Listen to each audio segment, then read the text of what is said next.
Vai atceries, kā mazs būdams kopā ar vecvecākiem sestdienu rītos cēlies un devies uz vietējo tirdziņu, lai nopirktu no omulīgās tantes tieši to biezpienu, kas maržo pēc gotiņām, un tieši to krējumu, kurš nezin kāpēc bija dzeltenāks un biezāks par veikalā dabūjumu? Tas bija īsts piedzīvojums, un šīs bērnības atmiņas un garša vēl šodien daudziem no mums ir atmiņā.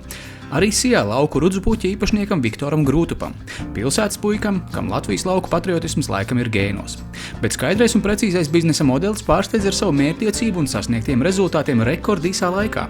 Jau no tā laika, kad gandrīz pirms ceturtdaļgadsimta Vidzemes šosejas malā starp Veco Sēnīti un Murjāņiem glaznainā vietā Gaujas malā radās atpūtas parks visai ģimenei Rāmkalni. Šogadu laikā atpūtas iespējas ir neizmērojamas. Atpūta no visas sirds, bet ar tukšu vēderi atpūsties ir grūti, un savu ēdienu ne katrs vēlas ņemt līdzi.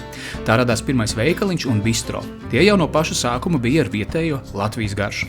Lai mazie ražotāji var piedāvāt savu preci Rāmkalnos, veidojot Latvijas mājražotāju tirdzniecības kultūru. Nu jau preču sortiments ir kļuvis tik liels, kā ne visu aptvert. Iztrūkstošos reizinātājus un to, ko bija izdevīgāk gatavot pašiem, gadiem ritot, ražo paši Rāmkalni. Šobrīd Rāmkalnu ogu un augļu našķus, sulas, sīrupus, saldumus, maizi, konditoriju, kūpinājumus, picas pazīst visā Latvijā. Un ne tikai Latvijā, jo Vidzemes šoseja ved braucējs no Latvijas uz Igauniju.